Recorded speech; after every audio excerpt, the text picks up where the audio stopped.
नमस्कार आप सभी को आपके ही अपने प्यारे से YouTube channel We Are Education के ऊपर में आप सबों का बहुत बहुत स्वागत है। और आशा और उम्मीद करता हूं कि आप सब एकदम स्वस्थ होंगे, मस्त होंगे और आप अपने तैयारी में एकदम व्यस्त होंगे।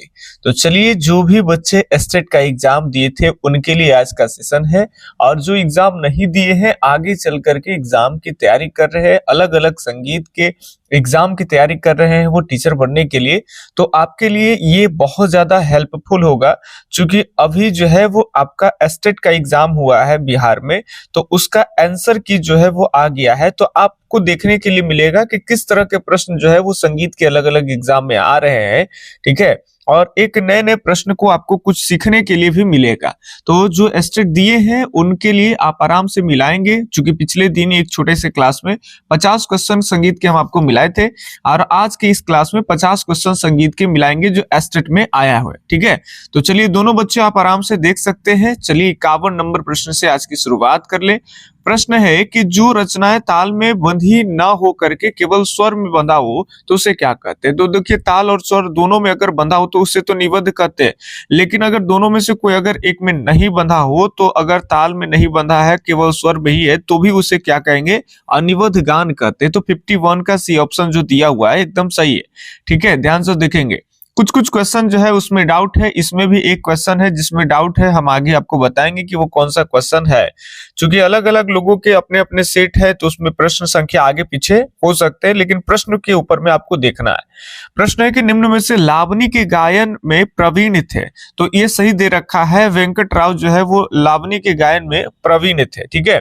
तो ये याद रखेंगे, वेंकट राव हो जाएंगे सही जवाब है। अगले सवाल की बात कर ले, लावनी जानते हैं ना कहाँ गाई जाती है, तो लावनी महाराष्ट्र में गाई जाती है ना। चलिए, अगले प्रश्न है कि प्रवीण भारती पुस्तक के रचयिता कौन है। तो ये सब जानते होंगे कि प्रवीण भारती संगीत के रचयिता ओमकार नाथ ठाकुर जी ही है ना। तो ये भी सही जवाब है, ओमकार नाथ ठाकुर आपके ग्वालियर घराने से संबंधित है। और इनका जन्म कहाँ हुआ है, तो इनका जन्म जो है वो 1897 ईस्वी में गुजरात में हुआ है ना। गुजरात के बड़ौदा वाला जो इलाका है उधर ही जहाज गांव में इनका जन्म हुआ था 1857 में, ठीक। ये सारी चीजें आपको शॉर्ट नोट्स में दिए गए थे। अगले सवाल है कि लय के कितने प्रकार है। तो ये सब जान रहे हैं, बिल्कुल इजी है। लय के 3 प्रकार होते हैं, है ना। मंद्र, मध्य और तार। ये आपका 3 सप्तक होते हैं और उसी पे 3 लय होते हैं। मंद्र में जो गायकी होती है उसे विलंबित लय कहते हैं, मध्य में जो आपका गायकी होता है उसे मध्य लय कहते हैं, और तार में जो गायकी होता है उसे ध्रुत लय कहते हैं। तो ये 3 सप्तक के आधार पे 3 जो है वो लय भी है। तो ये सारी चीज बेसिक है, आप बनाए होंगे।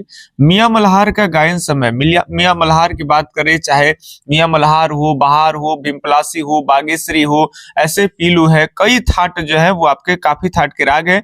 और इनका जो गायन समय है ये याद रखेंगे, रात्रि का दूसरा पहर। मियां मल्हार की गायन समय जो है, सभी की बात नहीं करे, भीमपलासी का अलग है, दिन का तीसरा पहर, किसी का मध्य रात्रि, सभी के थाट जो भी जितने राग बोले सबके थाट भले ही काफी है, लेकिन इसमें मियां मल्हार की बात कर लेंगे, ये आपके रात्रि के दूसरे पर में गाए जाते हैं।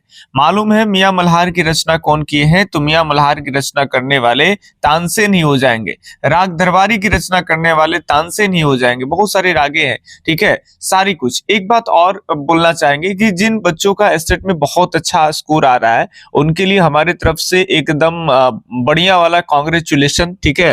तो आप एकदम शुभकामनाएं के साथ आप आगे की तैयारी आप करिए, बीपीएससी टीआरई 4 की तैयारी कर लीजिए। जल्द ही इसकी वैकेंसी जो है वो देखने को आपको मिल जाएगी, ठीक है। बीपीएससी टीआरई 4 की वैकेंसी जल्द ही मिलेगा, मजाक की बात नहीं कर रहे हैं आपको। और जो बच्चे जो है जिनका स्कोर कम आ रहा है, बाउंड्री पे है, बाउंड्री से भी नीचे कम है, हताश हो गए, तो आप हताश नहीं रहिए, क्योंकि जरूरी नहीं कि केवल यही एस्टेट आया तो आया। अगर 2 महीना में बीपीएससी का एग्जाम नहीं होता है, अगर ये वैकेंसी डिले चल जाती है 6 महीना, 8 महीना, 10 महीना, ये साल भर में चल जाए, ये 2 साल में, तो आप मान करके चलिए कि ये तय है कि फिर एक एस्टेट का जो एग्जाम है वो होगा ही होगा। ध्यान से सुनिएगा बात को, ठीक है। तो आपको निराश नहीं होना है। और इसके अलावा और भी बहुत सारे राज्य में एमपी टेट आते रहते हैं, इसके अलावा झारखंड में टेट आते रहते हैं, हरियाणा का टेट आता है, पंजाब में आता है, राजस्थान में आता है। कई राज्य में टेट भी परीक्षा ली जाती है और कई राज्य में जो है फाइनल एग्जाम, तो आप अपने तैयारी को दुरुस्त करिए। ऐसा नहीं सोचिए कि हमें स्टेट नहीं हुआ तो चलिए हम खत्म, अब हमको तो नौकरी ही नहीं होगा। तो आप अपनी तैयारी को रखें और तैयारी को एकदम बेसिक से हीरो लेवल तक तरीके से आपको पढ़ाया जा रहा है, तरीके से माल मटेरियल एकदम भरपूर इस बार एकदम बाकी शानदार मिल रहा है। बस आपको 499 रुपया में मेरे यहाँ बैच मिल जाएगा। इसमें क्या आपको हम कराएंगे, तो इसमें 499 में आपको तो एकदम जीरो से लेकर के कंप्लीट एकदम थ्योरी आराम से पढ़ाया जाएगा। थ्योरी सब लोग पढ़ाते हैं, 2000-3000 रुपया लेके सब लोग पढ़ा देंगे आपको, लेकिन मेरे यहाँ के थ्योरी में खास चीज ये है कि आपको क्लास में ही सारी चीजें याद करा दी जाती है। क्योंकि कमजोर बच्चे जो बाउंड्री पे आकर अटक जाते हैं, बहुत कम नंबर लाते हैं, हताश हो जाते हैं, उनके लिए दिक्कत यही है कि उनको संगीत के अलग अलग टफ टफ चीज याद नहीं होता है। तो ट्रिकली हिसाब से क्लास में याद कराने का प्रावधान है ना। तो हर 25 से 30 मिनट का बस क्लास होगा, ज्यादा लंबा क्लास नहीं होता है। और जितनी बातें 2 पेज 3 पेज के नोट्स आपको पढ़ाए जाएंगे, पर डे आपको नोट्स मिल जाएंगे और आपको क्लास में ही वो सारी चीजें याद करा दी जाएंगी। लास्ट में जब आपके एग्जाम आएंगे तो उससे पहले आपको 2000-2500 का क्वेश्चन का एक अच्छा वाला प्रैक्टिस सेट आपको दिए जाएंगे, प्लस आपका फुल थ्योरी का नोट्स जो है वो आपको मिल जाएगा। मतलब आप संगीत के लिए आपको कुछ सोचना नहीं है, बस 499 में कंप्लीट थ्योरी एमसीक्यू सबके साथ। आप कैसे इस बैच को ले पाएंगे, तो आप हमारा नंबर नोट कर लीजिए, लिखिए 8825 और 37 और 6551। आप इस नंबर पे कॉल या व्हाट्सएप कर लेंगे। पिछले बार स्टेट के एग्जाम में कई बच्चों ने नोट्स लिए, उनको बेहद लाभ हुआ। बहुत सारे बच्चे नोट्स लिए मोबाइल में ही रख लिए, प्रिंट कहे थे, बोले कि प्रिंट करा लीजिए, नहीं कराए, उनका बाउंड्री पे भी वो आ गए हैं। तो उन बच्चों को भी कहना चाहेंगे कि जो चीजें दिए जाती है आप ईमानदारी से करिए, और अगर आप सेट प्रैक्टिस थ्योरी ईमानदारी से नहीं कर पाते तो बैच से जुड़ी सारा कुछ हम आपको याद करा देंगे बैच में। आप रिवीजन कम भी करिएगा तो कोई दिक्कत नहीं है, चीजें आपका हो जाएगा। चलिए, तो इनमें से कौन सुशीरवाद है, तो आप जानते हो कि इसमें शहनाई जो है वो सुशीरवाद है। और जब भी शहनाई की बात करते हैं आप सब जानते हो कि बिस्मिल्लाह खान की यादें आ जाती है ना। बिहार के प्रसिद्ध एक जिनका जन्म डुमराव में हुआ था और जिन्हें शहनाई के जादूगर के नाम से भी जाना जाता है, जिनका नाम है बिस्मिल्लाह खान। और 2001 ईस्वी में लता मंगेशकर के साथ उन्हें जो है क्या दी गई थी भाई, तो उन्हें दी गई थी भारत रत्न, ये जानते ही होंगे। चलिए, लोचन द्वारा रचित ग्रंथ क्या है, तो लोचन ने घुमा के फिरा करके एक प्रश्न इसी तरह से बना था कि राग तरंगिणी के लेखक कौन है। इस बार दे दिया कि लोचन द्वारा रचित ग्रंथ, तो सही जवाब दे रखा है राज तरंगिणी ही हो जाएंगे। ठीक है, अगले सवाल की तरफ देखिए, अगला किस तरह का सवाल है। अच्छे अच्छे सवाल आ रहे हैं, फटाफट से देखेंगे। अब देखिए, प्रश्न है कि पंडित ओमकार नाथ ठाकुर का संबंध किस घराने से है। ओमकार नाथ ठाकुर का जीवनी हो, चाहे महेंद्र मिश्र का जीवनी हो, चाहे भिखारी ठाकुर का जीवनी हो, चाहे आपका शारदा सिन्हा का जीवनी हो, चाहे आपका ये विद्यावासिनी देवी है, ये सब बिहार के प्रमुख संगीतज्ञ थे, राम चतुर मलिक, इन सब के दिए थे आपको शॉर्ट नोट्स में। यहाँ से कई प्रश्न आपको हूबहू देखने के मिल गए। तो आप जानते हो कि ये ग्वालियर घराने से संबंधित सही जवाब दे रखा है। अभी कुछ देर पहले भी आपको बताए थे कि ग्वालियर घराने से ही संबंधित है और इनका जन्म जो है गुजरात के 1897 में हुआ था। जिस वर्ष सुभाष चंद्र बोस, नेताजी सुभाष चंद्र बोस का जन्म हुआ, उसी वर्ष जो है, केवल महीना का अंतर है, उसी वर्ष ओमकार नाथ ठाकुर, एक बड़े संगीतज्ञ का जन्म होता है। मूर्छना कितने प्रकार के होते हैं, तो सही दे रखा है, मूर्छना जो है आपके 4 प्रकार के होते हैं। ठीक है, मूर्छना के चारों प्रकार आपको बैच में, मूर्छना अभी चल रहा है नए सिरे से जो बीपीएससी का बैच है, मूर्छना से भी कैसे अलग अलग प्रश्न आएंगे, सारा कुछ। केवल मूर्छना ही हम क्यों बोले, है ना, चाहे वो ग्राम हो, चाहे वो थाट हो, मूर्छना हो, जितने भी संगीत की चीजें हैं वो सारे कुछ डीपली दम चल रहे हैं कि कैसे कैसे अलग अलग आयामों से प्रश्न आते हैं, सबको लॉक किया जा रहा है बैच में।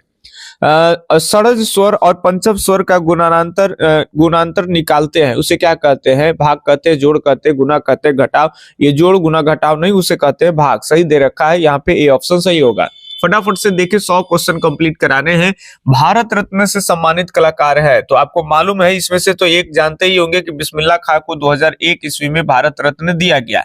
इसके अलावा बिस्मिल्लाह खान से भी पहले रविशंकर को 1999 में जो है वो भारत रत्न दिया गया है ना। बाकी रविशंकर इससे पहले मैग्सेसे पुरस्कार से सम्मानित इनको किया गया था 1992 में ही।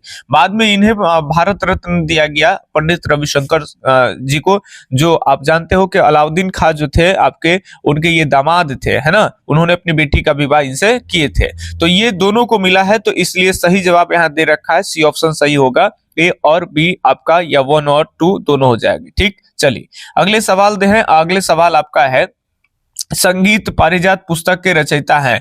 एक क्वेश्चन है जो डाउट है, अभी आगे आपको मिलेगा ताकि आप समझ पाएंगे कि कौन सही है कि क्या है। संगीत पारिजात पुस्तक के लेखक, तो ये इजी है, आप सब जानते हो, पंडित अहोबल जो है वो आपके संगीत पारिजात पुस्तक के क्या है भाई, तो पंडित संगीत पारिजात के क्या है, तो रचयिता माने जाते हैं। इनके बारे में पढ़े होंगे, कैसे इनके दादा थे वैद थे, फिर ये देवगिरी आ गए थे मोहम्मद बिन तुगलक के शासन काल में, है ना। एक मिनट, कहाँ गया भाई, ये सारे कुछ इनके बारे में पढ़े होंगे, ठीक है।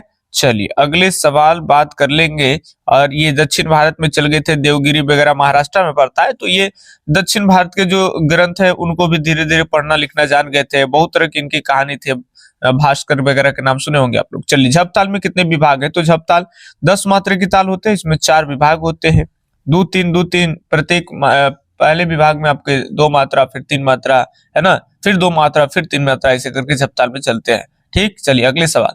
उत्तर संगीत में कितने ठाट होते हैं? उत्तर भारतीय संगीत में आप सब जानते हो 10 ठाट होते हैं, सही दे रखा है यहाँ पे, ठीक है। 10 ठाट आप पढ़े होंगे, जिसमें आप जल्दी जल्दी नाम लेना चाहे तो आपका बिलावल हो गया, कल्याण हो गया, खमाज हो गया, इसके अलावा भैरव हो गया, भैरवी हो गया, ठीक है, और आपका मारवा हो गया, काफी हो गया, तोड़ी हो गया, है ना, छूट गया होगा कोई एक आध को, पूर्वी वगैरह, तो ये ऐसे 10 ठाट होते हैं। ठीक, चलिए अगले सवाल जो है वो आपके टप्पा, टप्पा को टप्पा लिखा गया है, कोई दिक्कत नहीं, इतना माइनर सा चीज है। टप्पा गायकी के साथ बजने वाले ताल में कितनी मात्राएं होती है? तो टप्पा के गायकी जो होती है उसमें 16 मात्रा की ताल होती है आपका, ठीक है। और इसमें 16 मात्रा की बहुत सारी तालें हैं, सभी प्रयोग होते हैं इसमें। पंजाबी ताल का इस्तेमाल इसमें होता है, इसके अलावा में जत ताल का इस्तेमाल होता है, इसके अलावा में अगर बात कर लेंगे तो आपका टप्पा नाम से ताल भी है। तो ये सभी 16 मात्रा की ताल है, टप्पा, जत ताल, पंजाबी ताल, ठीक है। और ये सब जो है आपकी टप्पा गायकी में प्रयोग होते हैं। ठीक, चलिए अगले सवाल देखिए। अगला सवाल ये रहा आपके सामने, सवाल है आपका 67, बिहार के लोकवाद नहीं है, इसमें से कौन बिहार के लोकवाद नहीं है? तो सही दे रखा है क्या भाई यहाँ पे, देखिए पखावज है, खुरदक है, या फिर पिपही है, हुडुक्का है। तो इसमें अगर बात कर लेंगे तो ये हमें समझ में नहीं आ रहा है, क्योंकि हुडुक्का की बात कर लेंगे तो ये आपका डमरू की तरह होता है, ऐसे डमरू की तरह, और ये हुडुक्का ज्यादातर जो होता है वो बजता है ज्यादातर जो है, डमरू देखें इस तरह से, लेकिन बीच में ये अलग आकार का होता है, ठीक है, हुडुक्का बजता है ये उत्तराखंड के कुमायूं वाला जो इलाका है उधर, और ये उत्तराखंड के धड़कन भी मानी जाता है भाई, हुडुक्का को वाद्य यंत्रों में से खूब बजाए जाते हैं, तो ये भी बिहार के नहीं है। पखावज की बात कर लेंगे तो ये दक्षिण भारत में बहुत ज्यादा बजता है, उत्तर भारत में पखावज का जो स्थान है वो तबला ले लिया, तो पखावज सही दे रखा है, शायद हुडुक्का भी बजता होगा, विशेष जानकारी हमें नहीं है, लेकिन जहां तक हमारी जानकारी है कि जो हुडुक्का है ये आपका उत्तराखंड में बजता है, ये भी नहीं है, ए और बी दोनों देना चाहिए था। लेकिन चलिए एक प्रसिद्धि की बात की जा रही होगी, हुडुक्का कुछ प्रांतों में बिहार में बसते होंगे, क्योंकि पखावज का उत्तर भारत में और खास करके बिहार में कोई मोल नहीं, इसके जगह पे तबला है, ढोलक है, यही सबसे काम बन जाता है। और तो और नाल भी आ गया, ढोलक को भी एक अलग रूप दे करके नाल बन गया है। तो ये 67 का बी ऑप्शन सही है, इस पे क्लेम करना कोई बड़ी बात नहीं है, ठीक है। अच्छा ये प्रश्न, अगला सवाल, कहरवा ताल में खाली कितनी मात्रा पर होती है? तो कहरवा ताल में खाली जो है कितनी मात्रा पे होती है? तो आप जानते हो कहरवा ताल में 8 मात्रा होती है, लिख दो 1 2 3 4 5 6 7 और 8, प्रत्येक में दो, प्रत्येक विभाग में 2 मात्रा होती है, ठीक है। तो ये पहली मात्रा पे आपका सम हो जाएगा, तो पहला ताली, सम पहला ताली ही माना जाएगा। और दूसरी मात्रा पे आपका हो जाएगा दूसरा ताली हो जाएगा 3 मात्रा पे, और 5वीं मात्रा पे आपका क्या हो जाएगा, खाली हो जाएगा, है ना। तो ये आपका सही दे रखा है, 5वीं मात्रा पे खाली है। अगले सवाल की तरफ देखें तो अगला सवाल आपका ये है, षडज एवं पंचम ग्राम का गुणांतर है। तो षडज और पंचम ग्राम का गुणांतर निकालना है, तो सबका आपको याद होना चाहिए क्या भाई, तो आंदोलन संख्या। तो आप सब जानते हो कि पंचम की अगर बात कर लेंगे प हो जाएगा, सा हो जाएगा। पंचम की जो आंदोलन संख्या होती है वो 360 होती है, ठीक है। 320 पूछा जाता है, मध्यम का आंदोलन संख्या बार बार प्रश्न आता है। और 240 सा की होती है। जैसे जैसे आप, जैसे सा है, इसके अलावे रे है, इसके अलावे ग है, म है, जैसे जैसे आप ऊपर स्वरों में जाएंगे सबकी आंदोलन संख्या बढ़ते जाएगी। जैसे जैसे आंदोलन की संख्या बढ़ेगी वैसे उसके जो साउंड है वो भी बढ़ेगा, ठीक है। तो ये याद रखेंगे। अब हम बात कर लेंगे गुणांतर निकालना है, तो एक तो 0 से 0 खत्म हो गया, अब आराम आराम से, ताकि कमजोर को भी समझ में आ जाए। तो चलिए 2 बार काटेंगे तो 12 से कट जाएगा, 12 दूना 24, ये 2 काटेंगे तो 18 कट जाएगा, 18 दूना 36, फिर काटेंगे 2 से तो ये आपका 6 आ जाएगा, 6 दूनी 12, 18 काटेंगे 9, तो अब आ गया 9 और 6, तो 3 से काट दिए, 3 दूना 6, और 3 से फिर 9 को काटिए तो 3, तो 2 अनुपात क्या आ गया, 3 आ गया। सही दे रखा है, 2 अनुपात 3 हो जाएगा। 68 का ये ऑप्शन सही है। ठीक है, चलिए अगले सवाल की तरफ देखिए। तो अगला सवाल ये रहा आपके सामने, फटाफट से सवाल आ जाए, बड़ा गैप कर करके क्वेश्चन है। पंडित ओमकार नाथ ठाकुर गुजरात ठाकुर का जन्म कहाँ हुआ? अभी बताए कुछ देर पहले ओमकार नाथ ठाकुर के अगर बात कर लेंगे तो इनको जो जन्म है वो गुजरात के अंदर में बड़ौदा के जहाज ग्राम में हुआ था और 1897 में हुआ था। इसी वर्ष नेताजी सुभाष चंद्र बोस का भी जन्म कटक के प्रांत में हो जाता है ना। चलिए अगली बात कर लेंगे। तो अगले सवाल आपका ये है, सवाल संख्या ये है, देखिए बहुत सारे आपको संगीत का इतिहास बैच में पढ़ाया जा रहा है, तो साथ में उससे संबंधित भारतीय इतिहास में क्या चल रहा है इसको भी, चूंकि भारतीय इतिहास की अच्छी समझ है हमें इतनी भी, तो आपको साथ साथ आपको पढ़ाते चल रहे हैं, जिससे क्या होगा कि संगीत के क्वेश्चन तो आप ठीक करने के साथ साथ कुछ आपको जो भारतीय आधुनिक काल में जो घटी घटनाएं जहां से खूब प्रश्न जीएस में बनेंगे बीपीएससी तैयारी 4 में, तो वो भी आपको साथ साथ कवर होते चलेगा। ठीक है, ऐसी बातें नहीं कि ओमकार नाथ ठाकुर पढ़ा दे तो खाली वो, ओमकार नाथ ठाकुर के अलावे हिंदुस्तान में क्या चल रहा है, कौन कौन आ रहे हैं, कौन क्या कर रहे हैं, नहीं कर रहे, तो सांगीतिक इतिहास के साथ साथ भारतीय इतिहास को भी हम लेके चलेंगे। यदि आपको इन संगीतज्ञों की उनकी जीवनी हो या उनके घराने की बातें अगर हम कर रहे होंगे तो ठीक है। चलिए सितार में सबसे पुरानी रजा खानी गद्य की खोज जो है वो रजा खान के द्वारा की जाती है, आप सब जानते हो। अब बताओ कि ये कहां से संबंधित है, तो ये सही दे रखे हैं कि ये बिहार में पटना सिटी से संबंधित है। बिहार में आएंगे तो बिहार की राजधानी पटना है और पटना मेन सिटी जंक्शन से बस कुछ ही महज 6 से 7 किलोमीटर की दूरी पे आपको मिल जाएगा पटना सिटी। स्टेशन का नाम पटना साहिब होगा। ठीक है, और उसी को पटना सिटी कहते हैं। तो 70 का आपका ये ऑप्शन सही है। ठीक है, अगले सवाल, सवाल संख्या है कि राग कौशिक की उत्पत्ति का संबंध किस देवी से माना जाता है? तो ये आपको हम बैच में भी पढ़ा रखे हैं और ये आपको नोट्स के शुरुआती में होगा। ठीक है, ये शॉर्ट नोट्स में नहीं होगा, ये आपका फुल नोट्स में ये क्वेश्चन था आपका, तो फुल नोट्स 199 में नहीं दी गई थी। ठीक है, और बाकी अभी बैच में पढ़ाया जा रहा है। तो ये पार्वती से संबंधित है। हम बताए थे कि कहा जाता है कि भगवान शिव जी के 5 मुख थे, है ना, एक उत्तर दिशा में, एक दक्षिण दिशा में, और एक आपका पूर्व साइड में, और एक आपका पश्चिम साइड में, और एक आपका आकाश के तरफ। तो 5 राग आपको बताए थे शिव जी के पंचमुखों से, और एक राग आपको बताए थे पार्वती जी से, जिसे कहते हैं कौशिक।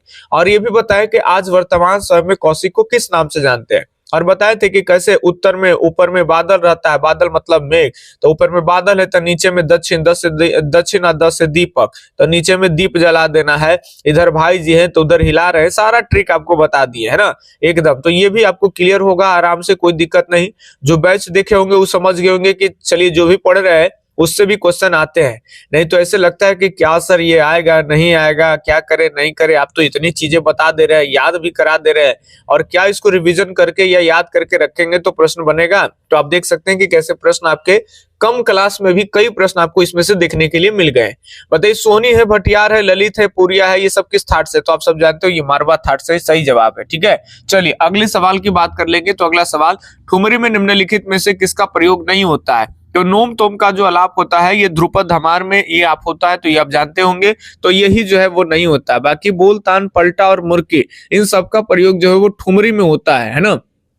अगले सवाल की बात कर ले। तो अगला सवाल ये, तो आपको बोल देखने से ही पता चल रहा है कि भाई किसका बोल हो सकता है। ताना ताना दारे, अब हमको तो ये तरानी के बोल पढ़ने नहीं आते हैं, इतने नधीम तना क्या क्या रहता है समझ में नहीं आता है, बट ये देखने से समझ में सबको आ जाता है। ताना दारे ना ता दारे, ये बोलने वाले आराम से पढ़ते होंगे, हम लोग उतना नहीं, अब बाकी कामों में लीन रहते हैं, इतिहास ये सब में तो ये चीजें नहीं होता, लेकिन देखने से पता चलता है ये कि ये तराना का बोल है ना। तो ये आपका डी ऑप्शन सही है। और थोड़ा सा इसका गायन भी जो होता है ना वो द्रुत लय में होता है, तो जिनको अभ्यास होता है फास्ट गाने का और इन बोलों का, तराना अच्छे से वो आराम से करते हैं, बाकी कोई दिक्कत नहीं होता है, इसको देखने से भी समझ में आ जाता है कि तराना ही है। हारमोनियम का आविष्कार कहाँ हुआ? तो आप सब जानते हो कि पेरिस में ही हुआ है, मुख्य रूप से हारमोनियम का आविष्कार पेरिस में। किसी ने हमें एक दिन कंफ्यूज कर दिया कि हम सर जर्मन माने हैं और जर्मन ही ठीक है। ठीक है, तो यदि किसी दिन हमारे मुखों से जर्मन बुला गया होगा तो उसके लिए माफी चाहेंगे। ठीक है, हारमोनियम का जो आविष्कार है वो पेरिस में ही हुआ, ये सही जवाब है। ठुमरी गायकी के साथ कौन सा ताल बजाया जाता है? तो ठुमरी गायकी के साथ जो है, अब मृदंग का जमाना है नहीं, पखावज का है नहीं, तो तबला ही सही है। याद रखेंगे, ठुमरी के साथ जो है वो तबला बजता है। दक्षिण में जो है वो इसके जगह मृदंग, पखावज, इन सब के बोल प्रमुख है। अगले सवाल है, स्वरों की आंदोलन संख्या सबसे अधिक होती है। तो जैसे जैसे हम बताएं कि आगे की ओर बढ़ेंगे, हारमोनियम में ऊपर के सप्तक की तरफ शिफ्ट होंगे, वैसे वैसे उसकी आंदोलन संख्या बढ़ेगी, आवाज तेज सुनाई देगा, तो वो हो जाएगा आपका तार सप्तक। कौन सा सप्तक? तार सप्तक। तो 77 का सी ऑप्शन सही है। बस कुछ ही प्रश्न और बच रहे हैं, फटाफट से देखेंगे। आज कंप्लीट ही म्यूजिक के हम 100 क्वेश्चन आपको करा दें। विधवा विलास नाटक रचना किसकी है? ये शॉर्ट नोट से हूबहू मैच है। अगर आपको भारी लगा होगा, बहुत सारे लोग नहीं बना पाए होंगे शायद। देखिए 78 की बात कर लेंगे तो यहाँ कैंडिडेट क्या चूज किए, तो 78 का देख पाएंगे कि बी ऑप्शन चूज किए हैं। लेकिन सही क्या होगा, तो ये भिखारी ठाकुर, हम आपको पहले बताए हैं कि ये भिखारी जो ठाकुर है उन्हीं की रचना है, जिसका नाम है विधवा विलाप। या और भी हम आपको भिखारी ठाकुर की रचना बताए थे, जैसे विदेशिया है, जैसे बेटी बेचवा है, बहरा बहार है, गंगा स्नान है, भाई विरोध है और विधवा विलाप है। तो ये प्रमुख कृतियां जो हम अभी बोले बताएं, ये आपके भिखारी ठाकुर में, आप शॉर्ट नोट्स में जाके देखिएगा, हो बहुत सारी चीजें मिलेगा आपको। विदेशिया, बेटी बेचवा, बहरा बहार और गंगा स्नान, भाई विरोध और विधवा विलाप। ठीक है, आप याद नहीं किए होंगे तो अलग बातें हैं। ठीक है, तो यहां से प्रश्न भी एकदम हुबहू मिले हैं भिखारी ठाकुर के। जानते हो इन्हें भोजपुरी का शेक्सपियर कहा जाता है। भिखारी ठाकुर को भोजपुरी का शेक्सपियर कहा जाता है। ओमकार नाथ ठाकुर से पहले इनका जन्म हुआ था 1887 में। इस बार के बैच एकदम धुआंधार होगा, मजाक की बात नहीं कर रहे हैं और आपको ठगने वाली भी बातें नहीं कर रहे हैं। इस बैच में जो भी पढ़ लिए, जिसका लगभग बेड़ा पार तय है, समझ रहे बात, एकदम मजाक वाली बातें नहीं करे। खैर, किसी ठेके की गति मध्यलय से सवाई होती है तो उसे क्या कहते हैं? तो आड़ कुआर, कुआड़ ही कहेंगे आपका। ठीक है, कुआड़ी लय कहलाएगी आपका। सही दे रखा है, ये ऑप्शन सही है। अगले सवाल की बात कर ले, शुद्ध कल्याण किस थाट का? तो जानते हो शुद्ध कल्याण कल्याण थाट का है। सही दे रखा है। अगले सवाल की तरफ बढ़ जाते हैं। अगला सवाल, कुछ बताने वाली विशेष बात हो तो बता भी सकते हैं। अब ये डायरेक्ट में दिया गया किस थाट का है, तो हल्का है। जो रचना ताल में बंधी हो उसे क्या कहते हैं? तो ये भी जानते हो कि ताल में बंधा उसे निबद्ध, ताल में बंधा नहीं उसे अनिबद्ध, है ना? ये तो पढ़े होंगे। एक सप्तक में शुद्ध स्वरों की संख्या कितने हैं? तो 7 शुद्ध स्वर होते हैं एक सप्तक में, है ना?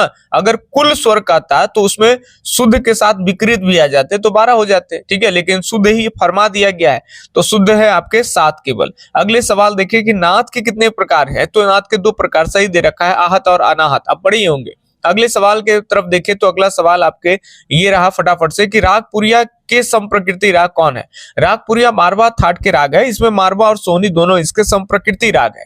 ठीक है, तो 84 का बी एकदम सही दे रखा है। अगले सवाल, संगीतांजलि पुस्तक की रचना किसने की है? तो संगीतांजलि पुस्तक के रचयिता ओमकार नाथ ठाकुर ही है। ये भी सही दे रखा है। बहुत कम प्रश्न है जो गलत है। हाँ, पिछले दिन जौनपुरी राग को देखे थे, वो गलत है, और इस दिन एक राग पे हमें डाउट है, अभी आएगा आगे बताएंगे।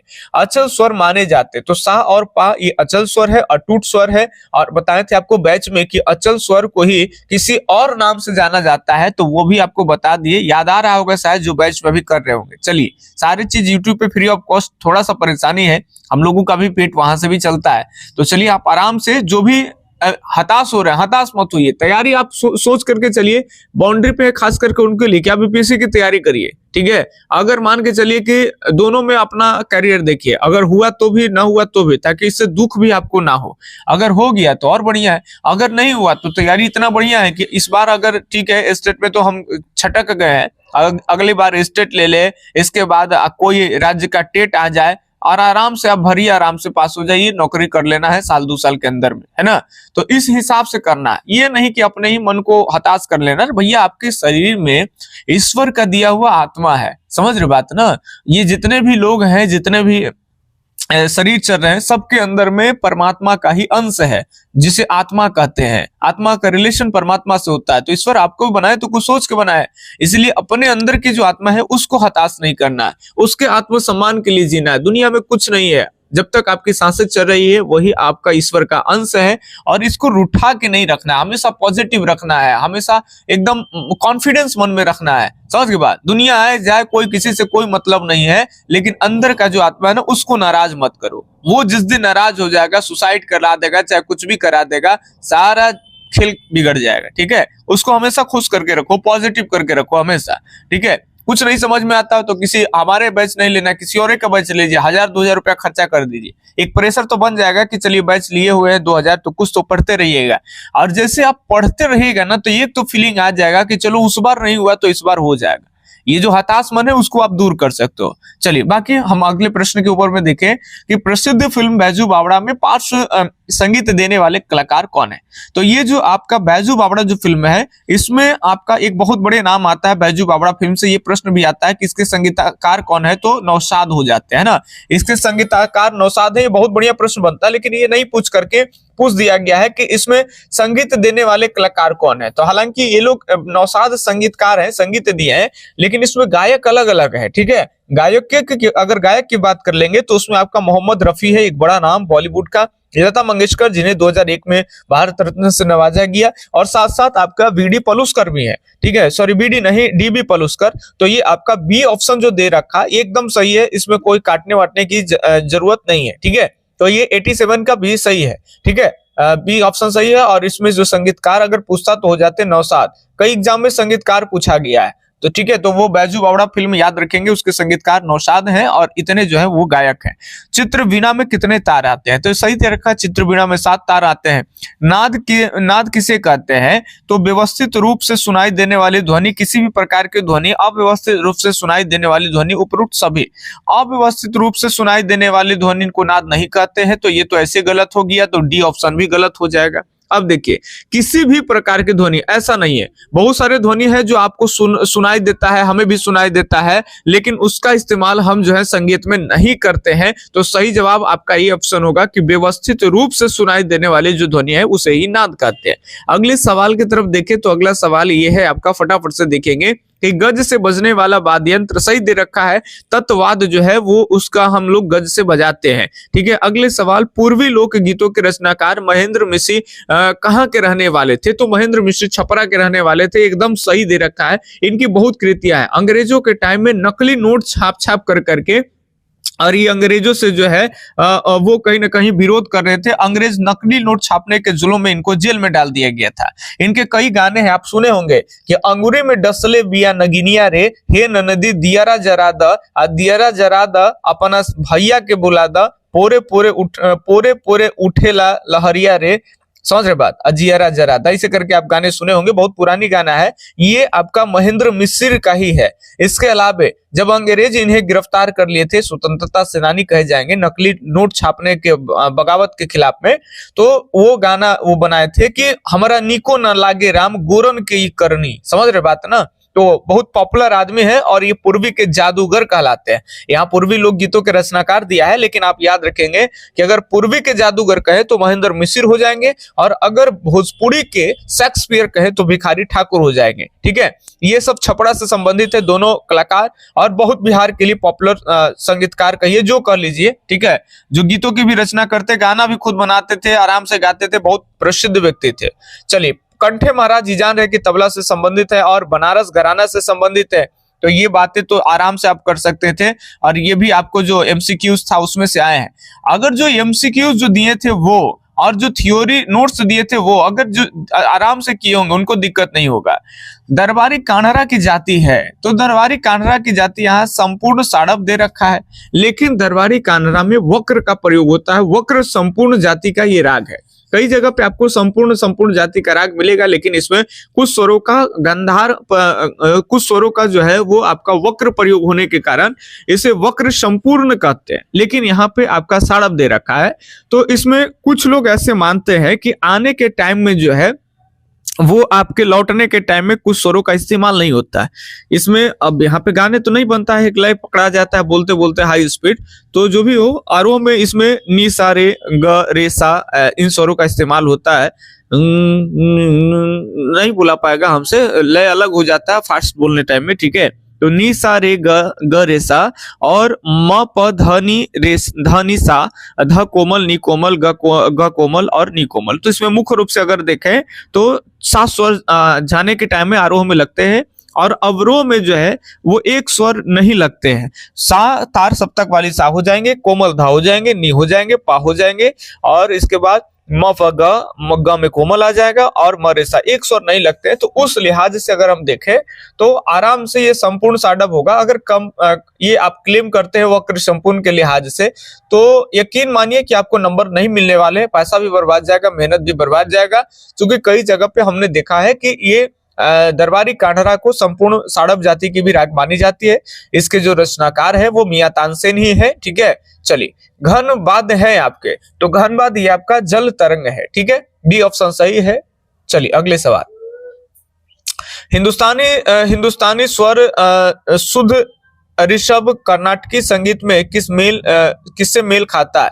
तो ये सारी बातें हम आपको पढ़ाए थे जी, है ना, कि जितनी भी शॉर्ट नोट्स में ये सारी चीजें दी गई है कि हिंदुस्तानी संगीत में कौन स्वर किस नाम से, जैसे कोमल रे के बारे में बताए थे, इसे शुद्ध रे कहते हैं या फिर शुद्ध ग कहते हैं, चतुश्रुति ग के नाम से जाना जाता है, कोमल ध को शुद्ध ध ही कहते हैं और आपका तीव्र म, प्रति म, सा को सा के, मा को मा से, प को प से, ये से बताए हैं। और शुद्ध रे जो है वो आपका पंचश्रुति ऋषभ, यानी जो यहाँ पे सी ऑप्शन दे रखा है वो एकदम सही है ना। शुद्ध जो ग है उसे अंतर ग कहते हैं और जिन्हें भरत ने विकृत स्वर में माने हैं, ग्रामी श्रुति पर माने हैं। सारी चीजें आपको शॉर्ट नोट्स में था, याद नहीं किए हैं तो थोड़ा सा दिक्कत आ गया है। इस बार आप आइए, आप खुद से नहीं याद कर पाते हैं, नोट्स सबसे ले लेते हैं, लास्ट में वो दे रहे हैं तो उससे ले लेना है, वो देना है उससे, और खुद प्रैक्टिस करते नहीं है जिससे रिजल्ट आप लोगों का खराब हो जाता है। तो कोई दिक्कत नहीं, जिनका खराब रिजल्ट आया है उनको बस हमें 3 से 4 महीना दीजिए, आपको उन तेज विद्यार्थी के पैरेलल ला करके रख देंगे। और जो तेज विद्यार्थी है जिनका स्टेट निकल गया है, आप बैच में हमें टाइम दीजिए, आपका रिजल्ट कंफर्म करा देंगे जो भी हो। तबला वादन के लिए बिहार का सर्वश्रेष्ठ पुरस्कार, ये 8 साल से ही तबला बजाते थे डॉक्टर श्याम मोहन, और इन्हीं के नाम से जो है वो सर्वश्रेष्ठ तबला में पुरस्कार दी जाती है। हालांकि बिहार में ये नहीं है कि तबला में विशेष रूप से पुरस्कार ये दिया जाता है, जैसे भारत लेवल पर है, विश्व लेवल पर है कि ये पुरस्कार इंडिया का सर्वश्रेष्ठ पुरस्कार है, ये वर्ल्ड का है, ऐसा कुछ नहीं है, लेकिन फिर भी इन्हीं के नाम पे दिए जाते हैं। दक्षिणी संगीत पद्धति में थाट को किस नाम से जानते हो? तो दक्षिण में जानते हो कि थाट को मेल कहते हैं। अगला सवाल, बस 2-3 ही प्रश्न और बच रहे हैं तो फटाफट से देखें। 3 ताल में कितनी ताली होती है? तो 3 ताल में अगर बात कर लेंगे तो 3 ताल में अगर ताली के पूछे तो इसमें आपके 1 और 3 ताल में आपके हो जाएंगे 1 2 3 आपके ताली हो जाएंगे और 1 आपके खाली हो जाएंगे। 16 मात्रा की तार होते हैं और 4 विभाग होते हैं, सही दे रखा है। अगले सवाल की बात कर लेंगे तो अगला सवाल जो है आपका कहाँ गया भाई मेरे? 2 सवाल। सामवेद के 3 स्वर में से एक है, तो उदात सही दे रखा है, उदात, अनुदात और स्वरित 3 स्वर है, इसमें से आपका बी है। बताए थे आपको कि कुरुष्ट वगैरह ये सब आएगा तो अलग आएगा, ये अलग आएगा, ठीक है, तो ये आपका उदात हो जाएंगे सामवेद में। बागेश्वरी किस थाट का है? तो अभी बताए थे कुछ देर पहले, बागेश्वरी हो, भीमपलासी हो, इसके अलावे मियां मल्हार हो, इसके अलावे बहुत सारे हैं, राग बहार हो, पीलू है ना, ये सब जो है आपके काफी थाट के राग है। तो ये आपका 100 क्वेश्चन हो गया। पिछले दिन का वीडियो नहीं देखे तो भी आप देख सकते हैं।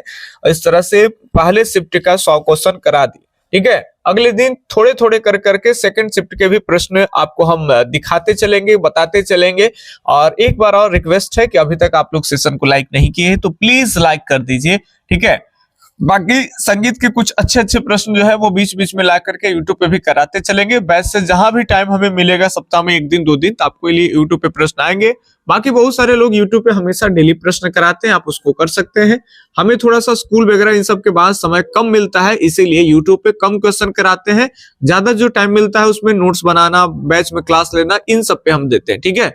चलिए, बाकी आप अपनी तैयारी दुरुस्त रखिए, जल्द ही वैकेंसी आएगी और आपकी नौकरी तय हो जाएगी। यकीन मानिए, खुद पे भरोसा रखिए, ठीक है। हम मिलते हैं किसी अगले वीडियो सीरीज में, तब तक के लिए धन्यवाद। जय हिंद, अल्लाह हाफिज, आपका दिन शुभ हो, राधे राधे।